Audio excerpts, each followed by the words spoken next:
ساری دنیا میں بے حیائی کی آگ، ساری دنیا میں برائیوں کی آگ، ساری دنیا میں نافرمانیوں کی آگ، زمینوں پر ایسے اعمال ہو رہے ہیں کہ آسمانوں سے اللہ جل شانہ کا غصہ نازل ہو رہا ہے، جس کی وجہ سے اللہ غصے اور غضب میں آئے ہوئے ہیں کہ مومن تو دائی تو دین کی محنت کرنے والا تو آگ بجھانے والوں کی طرح ہے۔ یہ آگ ساری دنیا میں لگی ہے، اس کے لیے میں اور آپ ذمہ دار ہیں، اللہ کے دین کے بھی ذمہ دار، بیوی اور بچوں کے بھی ذمہ دار، لیکن سب سے بڑی ذمہ داری اللہ کے دین کی ہے۔ اللہ کے دین کو امت میں پہنچانے کے لیے ہمارے بزرگ فرماتے تھے یہ دین امانت ہے، اس کی ہم کو حفاظت بھی کرنا ہے اور ہمیں اسے پہنچانا بھی ہے۔ صحابہ کے اندر یہ دونوں باتیں تھی، وہ اطاعت میں بھی پورے اور دعوت میں بھی پورے۔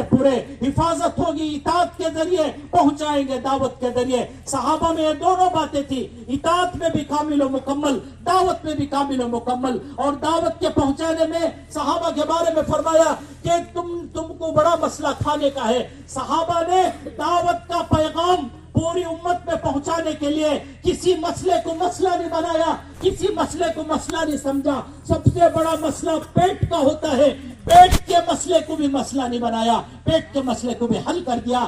حنین میں پتے چبائے اور مینگنیاں پاخانے میں نکالی، قیامت تک کے آنے والوں کو بتایا صحابہ نے کہ دیکھو دعوت کے پہنچانے کا حق ہم نے مینگنیاں نکال کر کے پتے چبا کر کے حق ادا کیا ہے، اور تم کل قیامت میں ہم سے ملو گے تو ہم تم سے پوچھیں گے جو دین ہم نے تمہیں دیا تھا، تم نے اس دین کو کہاں تک پہنچایا، کہاں تک آگے بڑھایا، ہم میں سے پوچھا جائے گا۔ بھائیو دوستو بزرگو، کما کھا کے مر جانا کوئی کمال کی بات نہیں ہے۔ کمال کی بات تو یہ ہے کہ اللہ کا دین دنیا میں زندہ ہو، میرے ذریعے سے لوگوں کو جہنم سے بچ کر کے جنت پہ جانا نصیب ہو، میرے ذریعے سے لوگوں کو توبہ نصیب ہو، میرے ذریعے سے لوگوں کو راہ راست پر آنا نصیب ہو۔ کل قیامت میں ایک ایک ایمان والے کے پیچھے ہزاروں لوگ ہوں گے، لوگ پوچھیں گے یہ کون سے نبی؟ اللہ کی طرف سے کہا جائے گا یہ نبی نہیں ہے، میرے حبیب کے وہ امتی ہے جنہوں نے اپنے جان و مال کو اللہ کے راستے میں لگایا اور اپنی خواہشوں کو دبایا، اپنے جذبات کو دبایا۔